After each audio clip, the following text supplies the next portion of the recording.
원크레 넥스트를 섬기다 보니까 또 여러분과 함께 말씀을 통해서 교제를 할 수 있다는 게 참 너무 감사하다. 예, 저는 개인적으로 영광으로 생각합니다. 통일에 대해서 어느 만큼 관심을 가지고 계신지 저는 잘 모르지만 제가 오늘 말씀을 통해서 좀 나누고 여러분들에게 하나님께서 거룩한 하나님의 비전을 주시길 또 소원하는 마음으로 함께 말씀을 나누도록 하겠습니다.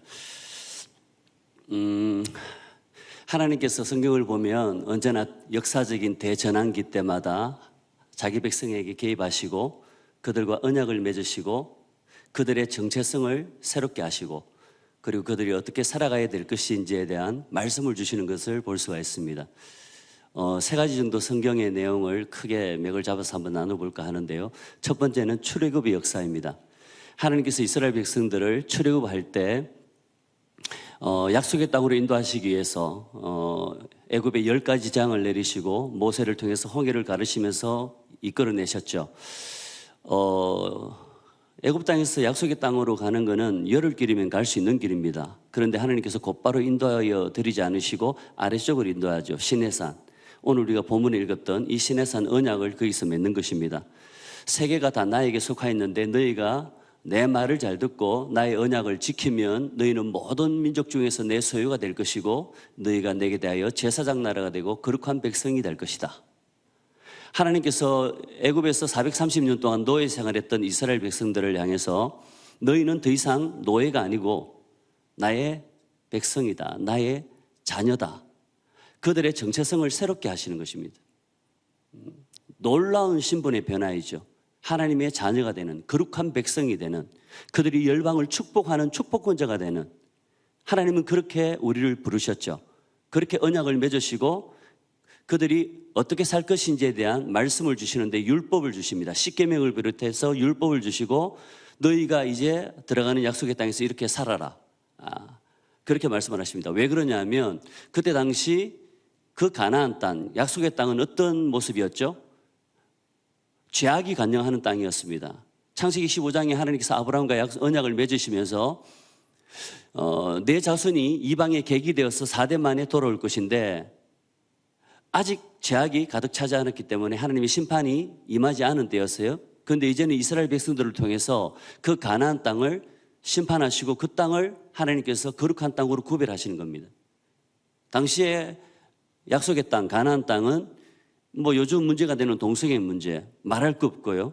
그래서 수간, 짐승과 관계를 하고 건친상간 같은 정말 말할 수 없는 자녀를 인신제사로 드리고 하나님의 진노가 그 땅 가운데 임하는 죄악이 차고 넘치게 되었죠. 예.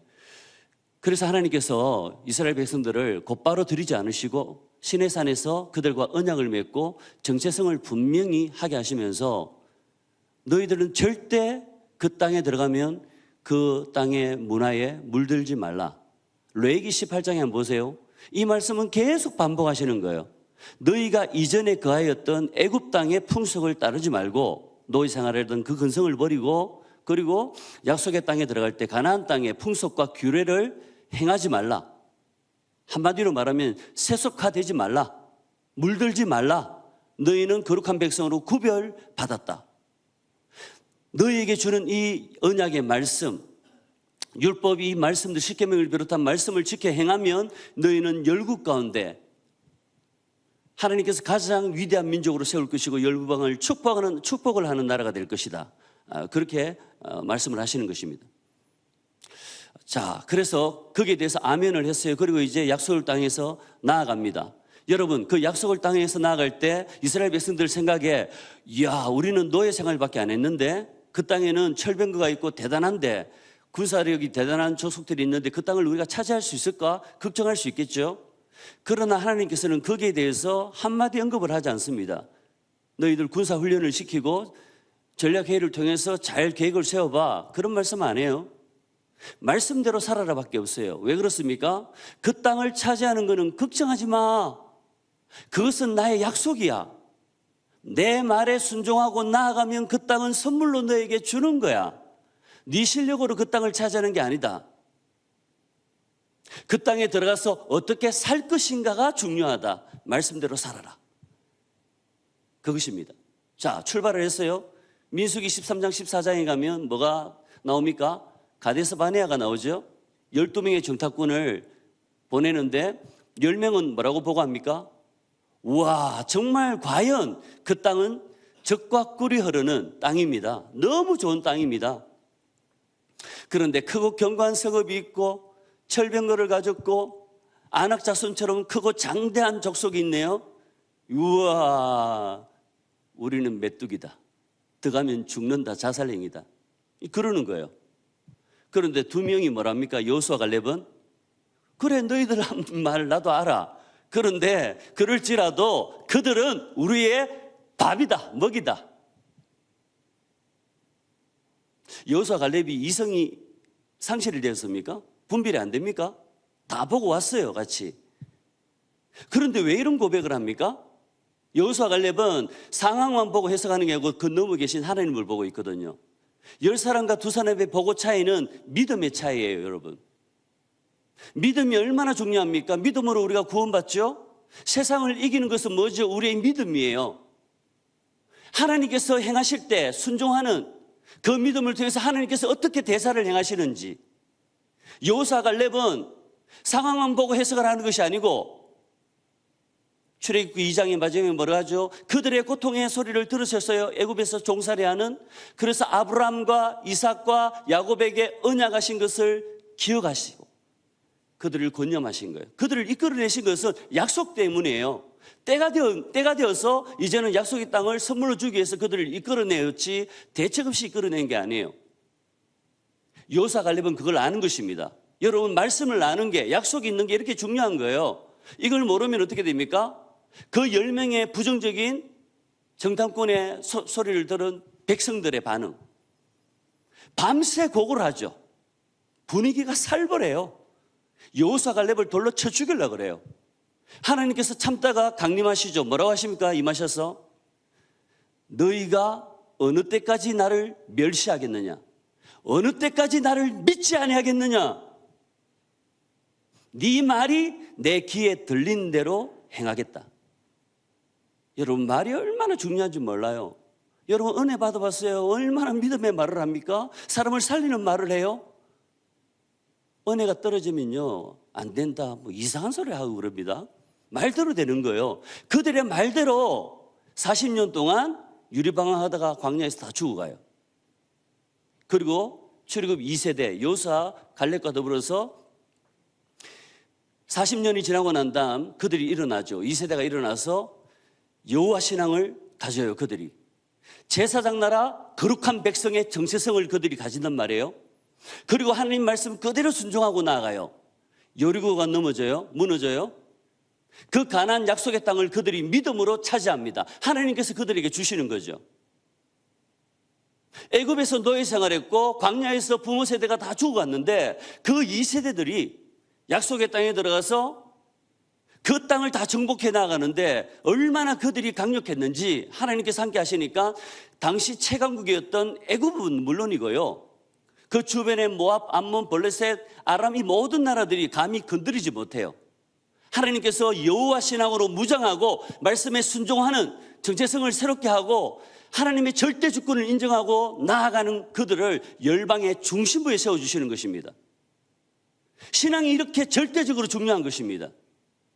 그런데 안타깝게도 여호수아 세대가 다 조상에게로 돌아가죠. 죽게 되었단 말이에요. 그런데 다음 세대가 일어나는데 사사기 2장 10절은 뭐라고 합니까?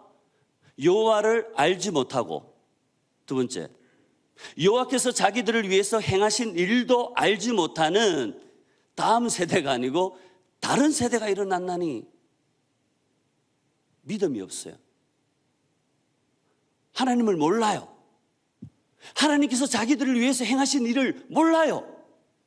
출애굽의 역사를 통해서 그들을 어떻게 구원해내시고 그 약속의 땅을 어떻게 하나님께서 주셨는지 이들은 몰라요. 듣긴 들었지만. 다른 세대가 일어났어요. 시가 달라요. 종자가 달라요. 어떻게 되었습니까? 사사기 시대로 들어가죠. 영적 암흑기. 영적 암흑기로 들어가면 그냥 그걸로 끝입니까? 애굽 정도 갈 필요도 없고요. 이젠 주변에 있는 블레셋, 그리고 암몬이나 모압이나 이 모든 나라들로부터 이제는 침공을 당하는 겁니다. 얻어터지는 거예요. 여호와 신앙을 잃어버리고 세속주의에 물들어서 가나안 땅에 그대로 물들어버린 그들, 세상과 다를 바 없는 그리스도인인지 불신자인지 구별이 안 되는, 어떻게 됩니까? 영적 암흑기로 들어가면서 그들은 주변국으로 전락해버렸어요. 열방의 중심부에 세워졌는데 그들은 바로 추락을 합니다. 여러분, 저는 여러분들에게 그런 말씀을 전해드리고 싶어요. 우리는 여호수아 세대처럼 통일의 가나안 땅을 차지해야 돼요. 시대적인 사명이라고 저는 확신합니다. 통일의 가나안뿐, 북한의 통일의 가나안뿐 아니라 열방의 가나안 땅을 하나님 나라로 회복해 나아가는 하나님의 군대로 우리는 일어나야 합니다.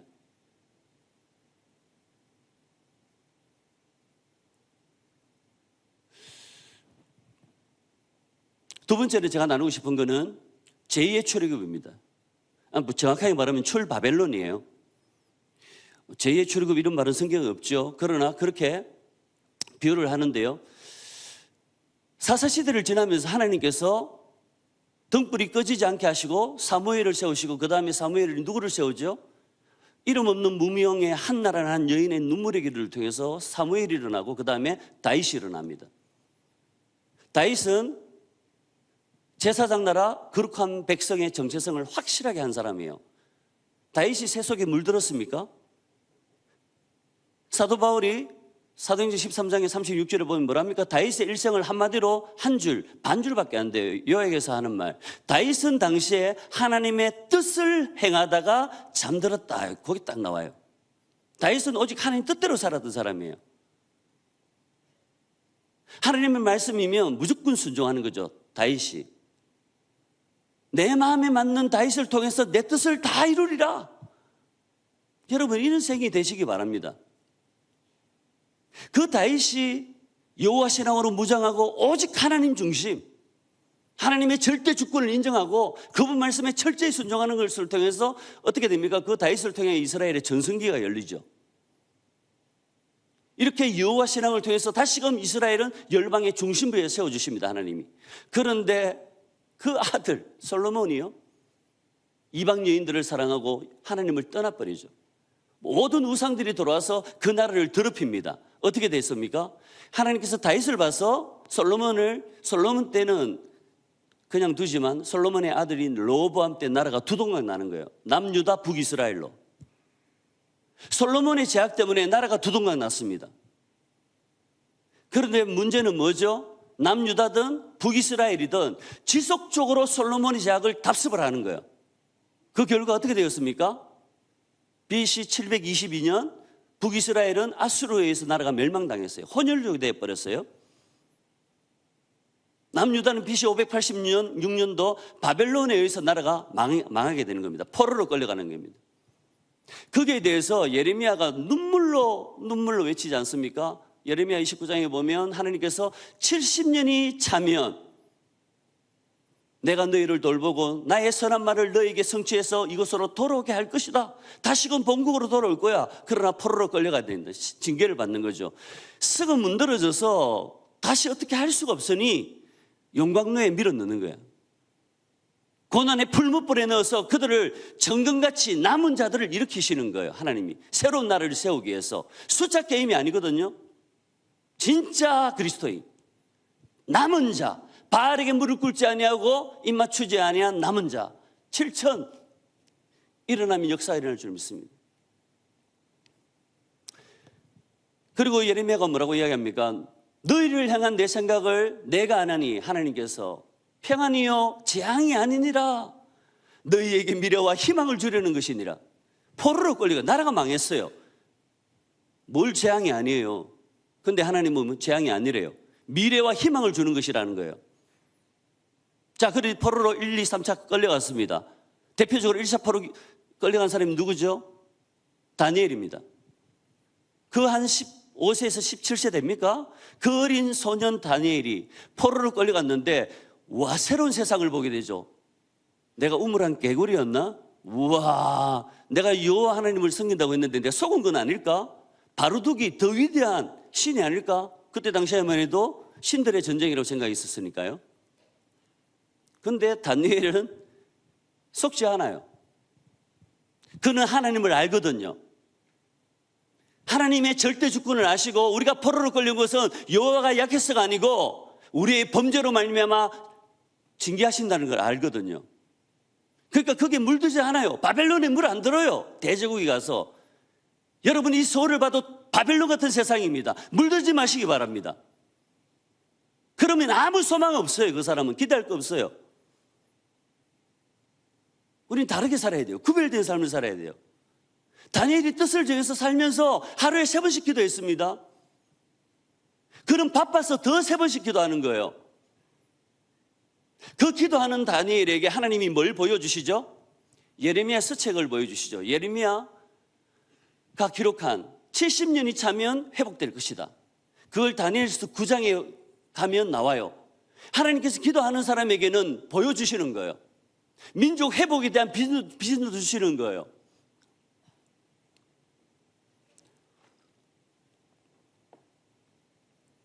제가 지금 컨디션이 별로 안 좋아서 다리도 좀 절개되고 허리가 별로 많이 너무 좀 무리했더니 지금 목소리도 좀 많이 쉬었어요. 조금 불편하더라도 거기다가 사투리까지 좀 나도 저는 표준말을 쓰니까 오해하지 마시고 알아들으시면 그냥 불편 없이 들으시면 감사하겠습니다.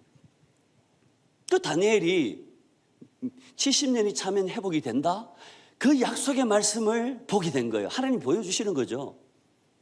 우와, 이제 1년, 2년 후면 회복되는 시점이에요. 그러면 여러분 저는 한 번씩 8.15 광복 때 길거리에 쏟아져 나와서 막 달려가고 외치는 거 보면 가슴이 벅찬데 통일되면 이런 모습일 거야. 이런 생각을 저는 참 많이 알거든요. 밤새 저는 뛰어다닐 것 같아요. 그런데 다니엘이 어떻게 합니까? 춤을 춥니까? 저는 춤을 추면 구민체조가 되는데 그 다니엘이요 춤을 안 춰요. 금식을 해요. 베옷을 입어요. 죄를 뒤집어 쓰고 누가 죽었습니까? 하나님 앞에 통곡을 하면서 기도하기 시작합니다. 약속을 받았는데 기도로 해결하는 거죠. 하나님, 내가 이 국제 정세를 바라보는 시각 총리로서 다 압니다. 그러나 결정적인 해결은 하나님의 말씀입니다. 주님 응답하셨는데 이 민족의 회복의 문을 열어주십시오. 그가 하나님의 앞에 기도하면서 우리에게는 선한 것이 없습니다. 하나님 앞에 범죄한 것밖에 없습니다. 하나님의 크신 긍휼을 의지합니다. 주님의 이름을 위해서 주님의 얼굴빛을 이 황폐한 성소에 비추어 주십시오. 회복을 주십시오. 그가 이렇게 눈물로 기도합니다. 왜 그렇게 합니까?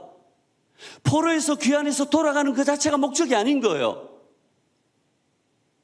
그 땅에 들어가서 어떻게 살 것인가?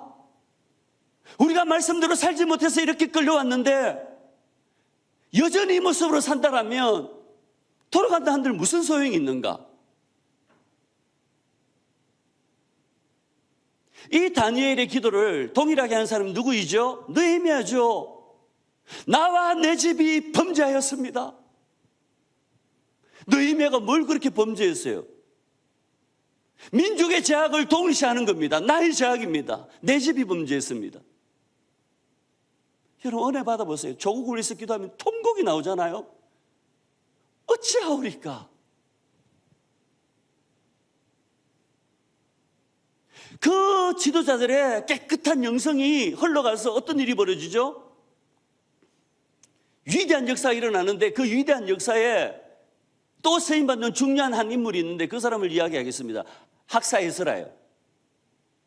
2차 포로기한 때 인도했던 사람이죠. 그가 결단을 하는데 에스라 7장 10절에 보면 하나님의 말씀을 연구하고 준행하며 그 율례와 규례를 이스라엘 백성들에게 가르치기를 결심하였더라. 에스라는요 하나님의 말씀을 깊이 묵상해요. 연구해요. 이 말씀이 진짜인가 아닌가 그대로 순종했어요. 준행했어요. 하나님은 말씀하시는 분이시고 말씀하시면 반드시 이루시는 분이시다. 경험하고 하나님의 존재에 대해서 명확하게 경험했던 그는 이스라엘 백성들이 다시금 하나님 나라를 온전히 세워가는 그 일을 위해서 자신의 삶을 드리는 것입니다. 그 일에 목숨을 거는 거예요. 여러분, 어떤 일에 목숨 걸 정도의 일이 있다면 행복한 거예요. 목숨 걸 일이 있으십니까? 주님의 나라를 위해서, 복음을 위해서, 주를 위해서 목숨 거는 세위스 같은 주의 청년들이 우리 맑은 왕정교회에서 벌떼처럼 일어나길 축복합니다. 아멘도 안 하셔도 아멘으로 속으로 강력하게 받으신 줄 믿습니다. 제가 아멘 이렇게 인도하는 호응하기 그런 목사 아니에요. 소리 좀 크긴 하지만. 자, 그 학사 에스라가 백성들이 요청에 의해서 수문학 광장에서 하나님의 말씀을 낭독했어요. 느헤미야 8, 9장이에요. 성전을 재건하고 성벽을 재건하고 그리고 난 다음에 모든 백성이 일제히 수문학 광장에 모여서 하나님의 말씀을 듣고는 어떤 일이 벌어지죠? 말씀 앞에 꼬꾸라져요. 이전에는 우리 조상들 때문에 우리 애는 생고생을 한다 이렇게 자기들이 원망을 했었어요. 그런데 은혜를 받고 나니 조상들도 잘못되었지만 나도 동일한 죄를 범했네요. 하나님 앞에 얼마나 잘못 살았는지 말씀 앞에 그걸 비춰보니까 자신의 자학이 드러나고 그 앞에 꼬꾸라지는 거예요. 회개하는 거예요. 그게 수문학 광장의 대붕의 역사입니다. 반게멜이라는 신학자는 그 부흥에 대해서 이렇게 말합니다. 구약시대의 마지막 대부흥이었다. 그 부흥을 통해서 예배가 회복되었고 대제사장직이 회복되었고 성령의 강력한 임재를 경험하였고 그 부흥을 통해서 400년이라는 앞으로 다가오는 암흑기를 통과하는 혹독한 중간기를 통과하고 예수 그리스도가 오게 하는 유일한 통로였다. 저는 전적으로 동의합니다. 여러분, 이 말씀을 통해서 저는 너무 가슴이 뛰어서 잠이 안 오고 그러더라고요. 전민족적인 회개운동이 벌어졌는데 우리도 과거에 일제신사참배 때 말할 수 없는 수치스러운 모습들, 우리 조상들이 이렇게 부끄러운 짓을 했구나. 여러분, 과연 그렇게 말을 할 수 있을까요? 우리가 오늘날 우리가 얼마나 제2의 신사참배를 하고 있는가. 하나님을 믿는다지만 돈이 더 중요하고 내가 원하는 하나님보다 더 중요시하는 모든 것들이 얼마나 다양한 악한 것들이 내 속에 돌아서 나를 장악하고 있는가.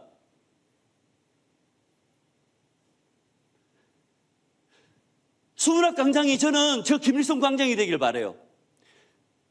남과 북의 성도들이 통일의 그날에 함께 손을 맞잡고 디아스포라의 우리 한인들도 한반도 통일을 위해서 기도하는 제3국의 크리스찬들, 브라질만 해도 200만 명이 한반도 통일을 위해서 기도하고 있고 지금 선교사들이 들어가고 그래요.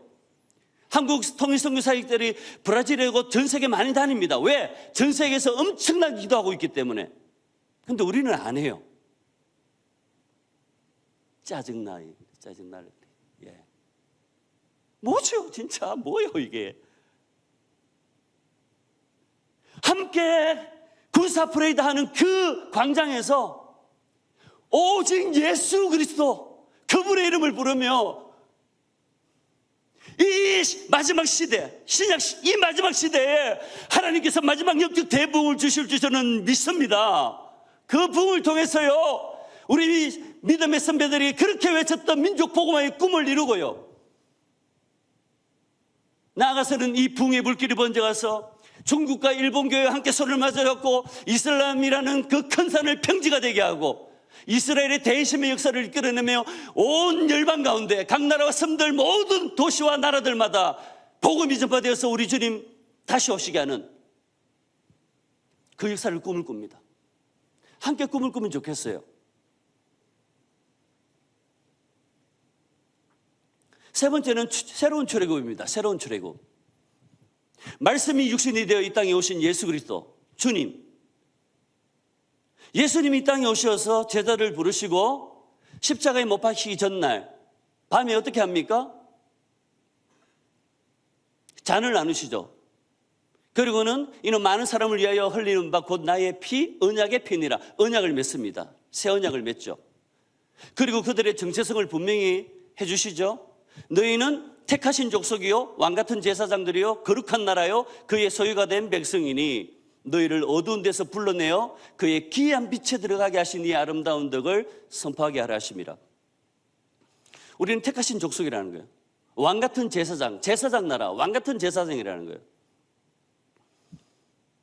어두운 데서 불러내어 그의 기이한 빛에 들어가게 하신 이 아름다운 덕을 우리는 선포해야 될 사명이 있습니다.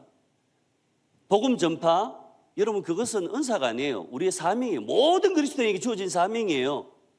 저 사람 참 전도를 잘하는데 난 못해. 그런 이상한 무식한 말을 하면 안 돼요. 우리에게 주신 모든 그리스도인에게는 사명이에요. 영혼을 구원하는. 자, 그렇게 정체성을 분명히 하시면서 어떻게 살아야 될지에 대한 말씀을 산상수훈을 비롯해서 복음서의 말씀들, 로마서를 비롯한 서신서들, 수많은 요한계시록까지 말씀을 다 주셨죠. 이렇게 살아라. 자, 모든 걸 이야기할 수 없습니다. 대표적으로 뭐가 있죠? 하나님을 사랑하되 어떻게 해요? 마음과 뜻과 목숨과 힘을 다해 주 너의 하나님을 사랑하고 둘째도 그와 같으니 내 이웃을 내 몸과 같이 사랑하라. 정말 주님의 십자가 사랑을 경험하고 통회하고 자복한 진실된 참된 회개를 통해 새롭게 거듭난 사람은 하나님을 사랑하되 전적인 신뢰, 하나님을 향한 전적인 신뢰가 생기고 그 하나님의 사랑을 입은 자로서 이웃을 사랑할 수 있는 은혜가 주어지죠. 심지어는 원수까지도. 희한한 일이 벌어지죠. 그전에 어떤 말 들으면 잠도 안 와서 막 괴로워서 저 인간 내가 어떻게 할까 이랬던 사람이 은혜 받고 나니까 그게 뭐예요? 그 사람이 저분도 예수님 믿으며 주님 몰라서 저러는데 넘어서 버리면 아무 문제가 안 돼요. 은혜 안 받으면 늘 찔찔거리죠. 여러분, 하나님의 사랑을, 은혜를 입으면 이 하나님을 사랑하고 이웃을 사랑하는 것이 가능하죠. 요한복음 14장에서도 예수님이 발을 씻기시고 너희도 이렇게 하라고 하시면서 세 계명을 너희에게 주노니 서로 사랑하라. 내가 너희를 사랑한 것 같이 너희가 서로 사랑하라. 부담스러운 말씀이죠. 예수님이 우리를 사랑하신 것처럼 사랑하라는 거예요. 목숨을 주기까지 사랑하는 거예요. 우리가 주님 하나님과 원수되었을 때 십자가에 죽으신 거. 그런 사랑을 할 수 있는가?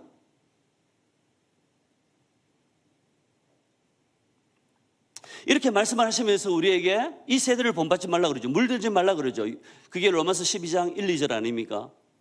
형제들이 권한다고 말씀하시면서 바울이 너희 몸을 하나님께서 기뻐하시는 산제물로 드리라. 이것이 너희가 드릴 영적 예배니라. 너희는 이 세대를 본받지 말고 오직 마음을 새롭게 함으로 변화를 받아 하나님의 선하시고 기뻐하시고 온전하신 뜻이 무엇인지 분별하도록 하라. 우리의 삶의 예배, 삶 자체가 예배인 거죠. 이 세대를 본받지 말라. 이 시대에 살아가는 사람들, 세상 사람들의 살아가는 방식대로 살지 말라.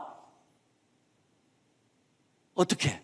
하나님의 선하시고 기뻐하시고 온전하신 뜻이 무엇인지 분별하고 말씀대로 행하라. 성령의 인도함을 받아라. 로마서 8장 14절. 하나님의 영으로 인도함을 받는 그가 곧 하나님의 아들이라. 우리에게 말씀을 주셨고 성령을 주셨어요. 내주하시는 성령 떠나지 않으세요. 우리가 주님 말씀에 순종하고자 하면 그렇게 살 수 있는 거예요. 순종 안 하려고 하니까 안 되는 거지.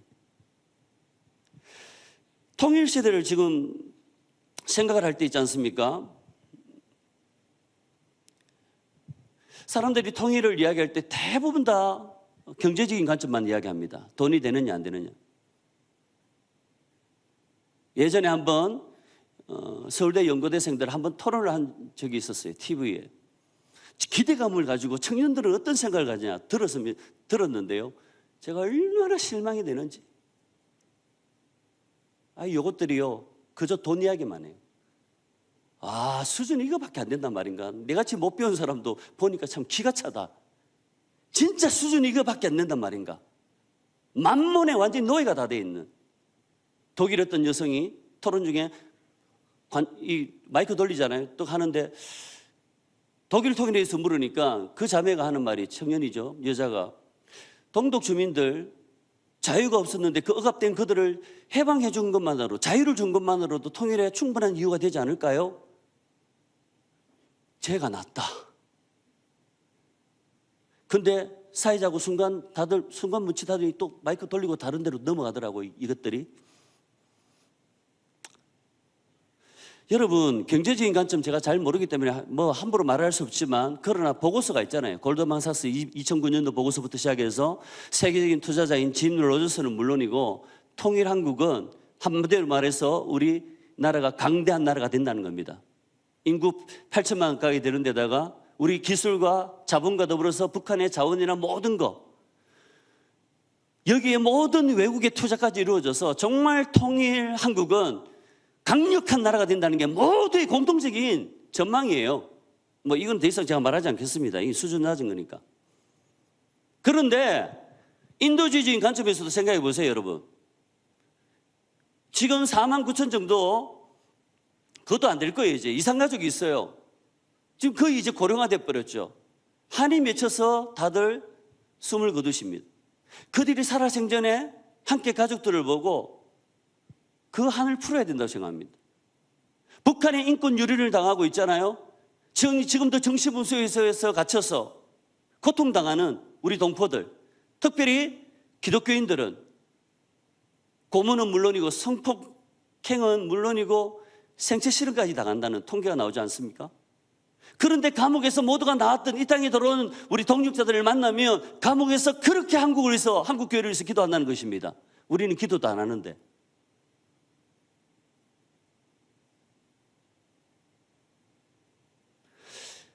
세 번째는 선교적인 관점에서 생각해 보세요. 하나님 나라 관점에서. 여러분, 이스라엘 백성들이 바벨론 포로에서 70년에서 돌아가라 할 때 그 목적이 뭔지 아세요? 역대하 36장 마지막 에스라 1장 1절에서 4절 한번 보세요. 고레스를 통해서 하나님께서 하늘의 신 여호와께서 내게 천한 만국을 주셨는데 그가 내게 명령하셨다. 뭐라고? 너희 유다 백성들은 다 예루살렘에 올라가서 여호와의 전을 건축하라. 여호와의 전을 건축하라. 그게 목적이에요. 우리에게 적용하면 뭐죠? 북한 땅에 복음을 알지 못해서 지금도 죽어가는 동포들에게 복음을 전해서 그들에게 성령이 임하시면 그들이 성전이 되는 거예요. 민족 복음화. 북한 땅에 해방 전에 무너졌던, 세워져 있었던 3,040개 교회 다시 세우고요. 모든 고을과 마을마다 다시금 교회를 세워서 북한 동포들을 구원해야 되는 거 아닙니까? 우리의 사명 아닙니까? 저는 우리 교회도 지금 아프리카에 선교 나간 자매가 있는데 나는 선교 나가는 사람한테 그래요. 아프리카 가든 이슬람 가든 어딜 가든 조국을 위해서 기도하라. 북한을 위해서 기도하라. 오직 성령이 너희에게 임하시면 너희가 권능을 받고 예루살렘과 온 유대와 사마리아와 땅끝에 이르는 내 증인이 되리라 할 때 어디를 통과합니까? 사마리아. 개 취급하고 남유대 사람들이 상대도 안 했던 사마리아를 통과하라는 것입니다. 하나님은. 북한이에요. 꼴 보기 싫죠? 핵으로 위협하고 지금 하는 짓 보면 통일하기 싫죠? 그 세상적인 관점이죠. 북한 땅은 하나님이 버린 땅이 아닙니다. 왜 그렇습니까? 영상을 제가 만들었지만 하나님께서 1907년 기생과 환락의 도성이었던 평양 땅에 하나님의 영이 임하셨어요. 1907년 평양 대부흥입니다. 기생과 환락의 도성, 죄악이 난무하던 그 땅에 하나님의 영이 임했을 때에 동방의 예루살렘, 그 부흥을 통해서 한반도를 덮고 만주 지역을 덮는 이 민족의 역사를 바꾸는 새로운 시대를 열게 된 것입니다. 그게 평양 대부흥이에요. 여러분 아세요? 그 하나님의 영광을 경험했던 평양 땅에서 1927년 9월 9일 10일 서문박교회, 평양 서문박교회에서 장로교회 27차 총회 때 신사참배를 기회했어요. 목사들이 기저귀를 차고 한강, 부산, 송도 이런 데서 미소기바라이, 신도침례, 일본 천주 대신 귀신의 이름으로 너무나 수시스러운 제약들이 난무했어요.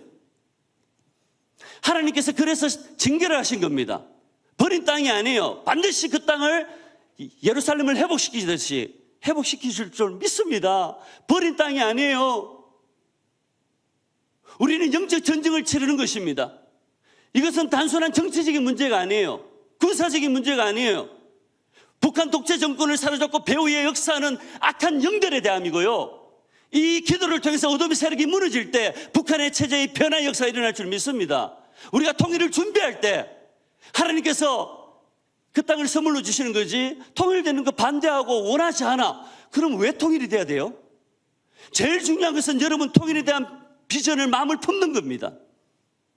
반대하는 청년이 있으면 정신 차려.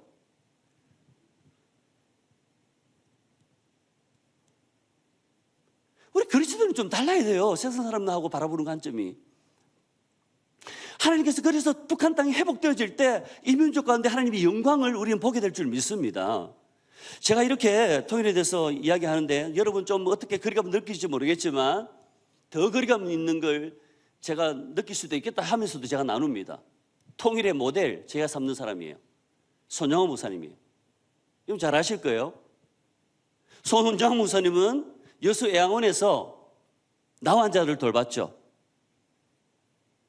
심지어는 나환자들도 부담스러워하는 중환자실에 가서 침이 좋다는 말을 듣고 고름으로 이불을 빨아내요. 그들과 함께 밥을 먹고 그들에게 기도해주고,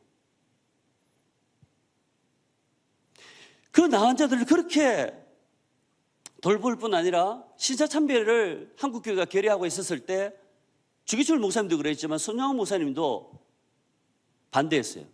그래서 5년 동안 옥고를 치르게 됩니다. 감옥 생활할 때도 옆에 있는 다른 사람들에게 먹을 걸 나눠주면서 옥중성자라고 불리워졌죠.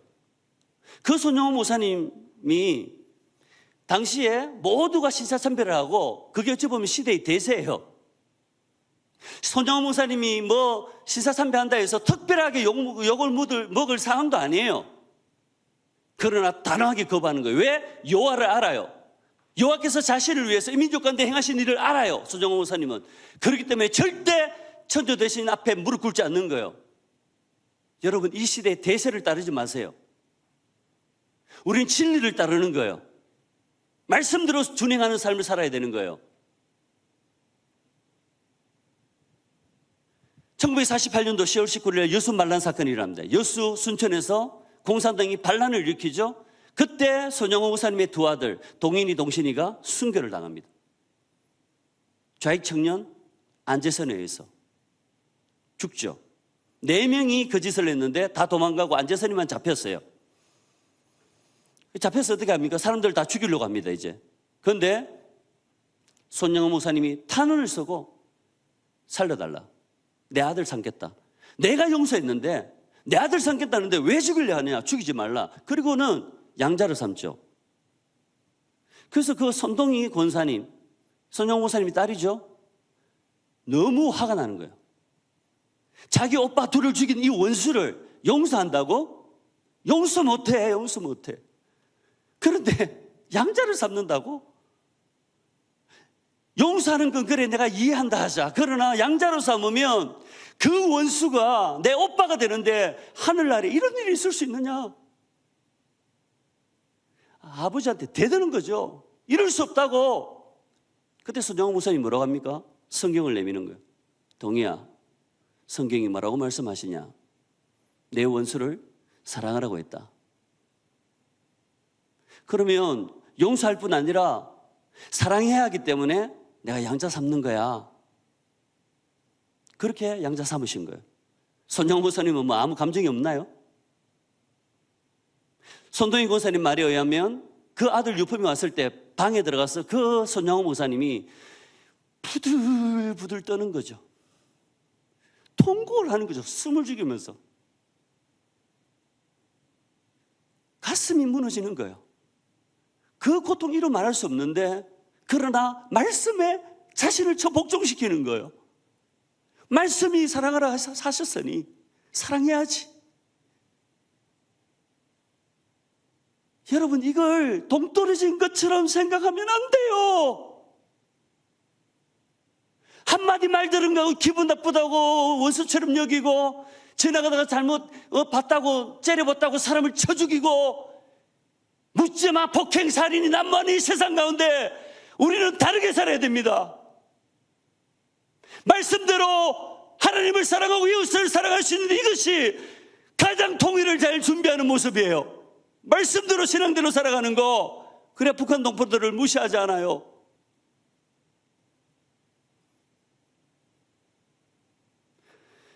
한국 전쟁이 터져가지고 사역하는 그 손영호 목사님에게 피하라고, 여기 있으면 죽는다고 피난길에 오르려다가 가는 척하고 뛰어내려가 다시 돌아왔어요. 예언에.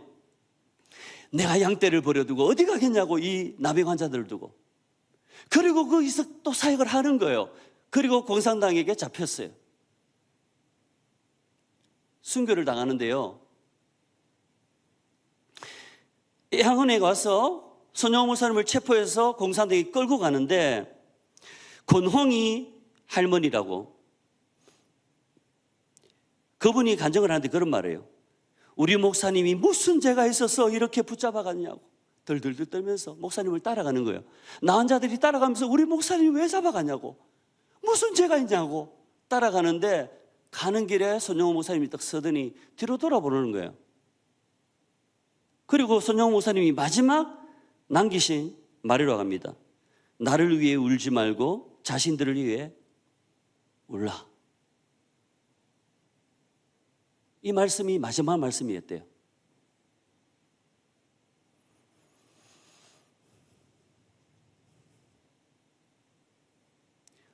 예수님이 하신 말씀이에요.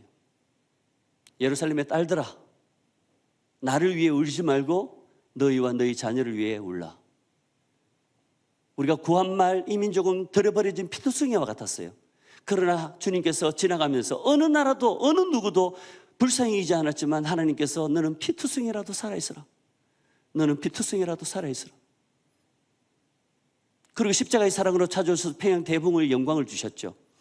1950년도 다시 이 민족은 들여버려진 피투성이와 같았어요. 한반도는 잿더미가 돼버렸어요. 원한과 통곡의 소리가 하늘에 사무치는 내일에 대한 소망이 없었던 잿더미가 된 한반도. 그게 7, 80년 전이에요. 소망 없었어요. 오늘날 북한이 어떠합니까? 오늘날 영적으로 우리 한국교회가 처해진 상황이 어떠합니까? 북한이 들여버려진 피투성이처럼 지금도 300만이나 굶어 죽었는데 90년대 중반에 지금도 어떠합니까? 우리 한국교회가 처해진 상황이 어떠하죠? 동성애 이 문제가 전 세계를 지금 뒤덮고 있는 것처럼 유럽은 초토화되었고요. 그 결과 지금 유럽의 나라는 1%, 1.3% 이상 넣는 나라가 없어요. 복음화율이. 완전히 무너져 버렸습니다. 캐나다 무너졌죠. 미국 거의 무너져 버렸어요. 내가 오늘 남자라고, 내가 남자인데 오늘 내가 여자라고 한다. 그리고 여자라고 해서 여자 화장실에 들어가 여자 목욕탕에 들어가는데 제자를 하면 처벌받아요. 내가 여자라는데 화장실에 들어가는데 왜 제재를 해? 처벌받아요. 이번에 창조론을 믿는다고 했던 인권위원장 후보자 있었죠. 모두 조롱하는 거 봤습니까? 기독교 탈레반이라고. 여러분, 우리가 지금 그나마 교회가 숫자가 있고 함께 모여서 하나님의 얼굴을 구할 수 있고 이럴 때 대한민국이 거룩한 방파제가 되어서 역풍이 불게 하는 부흥을 통해서 오히려 그런 말도 안 되는 남자면 남자고 여자면 여자지 무슨 성이 40몇 개가 있고 100몇 개가 있습니까? 영적 전쟁이에요. 이거 무너지면 우리 청년들 다음 세대 우리 아이들 끔찍해요. 생각하기 싫어요. 끔찍해져요. 이 진리가 무너지면 모두가 지옥불에 가는 것입니다. 하늘에 계신 우리 아버지 하니까 왜 아버지냐고 차별하냐고 어머니도 있는데 성경 바꿔라. 현실입니다. 정말 우리가 중요한 시점을 지나고 있어요. 통일이라는 우리에게 시대적인 과제가 있을 뿐 아니라 악한 어둠의 세력은 가정과 교회를 무너뜨리기 위해서 얼마나 말도 안 되는 탕류와 이 세상을 흔들고 있는지. 그러나 여러분, 동성애에 차별한 나라, 찬성한 나라는 36개국밖에 안 돼요. 반대하면서 오히려 처벌하는 나라는 58개국이에요. 전 세계적으로 동성애를 우리는 반대한다. 그게 158개국이고. 서구권이 그렇게 한다 해서 대세가 아니에요. 어차피 될 건데 그런 생각하지 마세요. 반드시 맞고 오히려 하나님의 부흥의 역사를 통해서 그들을 수치스럽게 만들고 주님 오실 길을 예배하게 될 줄 믿습니다. 한번 제가 부산에 제가 있을 때 청년들 때요. 제가 수영로교회 청년부 회장 섬길 때였어요. 제 마음에 불타는 비전을 받게 되었어요. 너무 고난이 큰 시점이었는데 2002년도 하나님께 주신 마음이 있고 부흥에 대한 열망이 있고 그래서 10년 동안 제가 매일 기도를 부산에서 하고 서울에 느닷없이 하나님께서 보내셨어요. 저는 진짜 서울 갈 생각 자체를 안 했어요. 부산에 제 생명 들었기 때문에. 그런데 청년으로서 마음이 뜨겁고 하나님께서 기도하고 할 때 길을 열어주시고 할 때요. 이번에 9월 8일 해운대 백사장에서 10만인지 20만인지 모르겠어요. 모여서 기도했습니다. 그런데 그게 2007년도 해운대 백사장에서 먼저 시작된 거예요. 그 사진 참고로 한번 보여주세요. 부산은 복음화율이 가장 떨어지는 도시고 불도 도시라고 이야기 수술합니다. 이게 2007년도예요. 청년들의 기도 운동을 시작으로 일이 일어났어요. 그 다음에 2024년 비가 쏟아지는데요. 5.25 회개의 날 해가지고 김용희 선생님 말씀 드렸는데 저도 그 자리에 있었어요. 와달라고 초청해서 가서 눈물로 기도했습니다. 하나님 도대체 부흥을 주십니까? 안 주십니까? 혼자서도 무리를 지어서도 그렇게 밤새 기도도 해보고 수문학 광장이 어디인가 부산이 삼당 경기장인가 아시아드 경기장인가 해운대인가 해운대를 허락하셔서 이 집회를 했는데 부흥을 못 받았어요. 정말 부흥이 일어났는가? 그 다음에 이번에 9월 8일 날 또 해운대에서 이 10년 만에 집회를 또 했어요. 제가 뭐 대집회 이렇게 추구하는 사람 그거라고 생각하세요? 수문학 광장과 느헤미야 8, 9장 그게 제 마음을 불타게 했어요. 전민족적인 회개가 터져야 된다. 필요하다. 교회가 다시 주의 영광을 회복해야 된다. 이 일인데 마지막 청년들의 모임 사진 찍은 게 있어요. 지금 제가 하고 있는 일이에요. 교회마다 전화 돌리고 교회들마다 전화해서 청년부 회장, 대학부 회장 전화번호 알아서 우리 함께 부산의 부흥을 위해서 성시화를 위해서 기도하십시다. 모이던 사람들이에요. 한번 보여주시겠습니까? 초라하죠. 몇 명 안 돼요. 서면에 있는 부정교회에서 그때 지금 교회를 옮겼는데 제가 이걸 왜 이야기하냐면 여러분 청년들의 기도는 능력이 있어요. 순수하게 하나님께 전적인 자신의 삶을 드릴 수 있어요. 청년들이 일어나니까요. 아까 2007년하고 지금까지 부산의 교회가 하나가 돼버렸어요. 부산기독교 청년합회, 부산성시화운동본부, 포럼 20일 모두가 관계가 너무 안 좋았었어요. 그런데 청년들이 일어나니까 2006년도 백스코에서 15,000명 청년들이 어게인 1907 인 부산이라고 해서 터졌어요. 거기에 거룩한 충격을 먹은 어른들이 모두 한해서 2007년도에 20만이 모였던 겁니다. 그런데 뼈아픈 질문이죠. 진짜 부흥이 일어났나? 물론 부산에 다 아닙니까? 초중고등학교 이걸 수업 전에 해서 통과되는 그 시점에 부산의 교회가 하나가 돼버리니까 그걸 반대했을 때 그걸 없앴어요. 큰일이죠. 큰일 한 거예요. 그리고 다른 도시는 다 계속해서 복음화율이 떨어지는데 부산만큼은 복음화율이 올랐다는 통계가 그때 나왔었어요. 지금도 그 열기가 이렇게 모이는 게 쉽지 않습니다, 여러분. 서울은 뭐 워낙에 쪽수가 많지 않습니까? 그러나 부산은 복음화율이 10%도 안 됐었어요. 여러분들 가운데 바라기는 주님께서 주님의 마음을 부어주시고 하나님 나라의 거룩한 불타는 비전을 주셔서 청년들이 일어나면 이 어두운 시대의 악한 역적 기류가 뒤바뀌는 역사가 일어날 줄 믿습니다. 120명을 통해서 세계 역사를 바꿨어요. 하나님은 숫자 게임 아니에요. 여러분 한 사람이 불처럼 바람처럼 임하시는 오순절 마가의 다락방과 같이 성령의 권능을 받으면 작은 자가 천을 이루고 약한 자가 강국을 이루는 역사, 다시금 이 민족이 회복을 넘어서 열방을 구원하는 왕같은 제사장 나라로 일어나는 그 일을 우리가 보게 될 줄 믿습니다.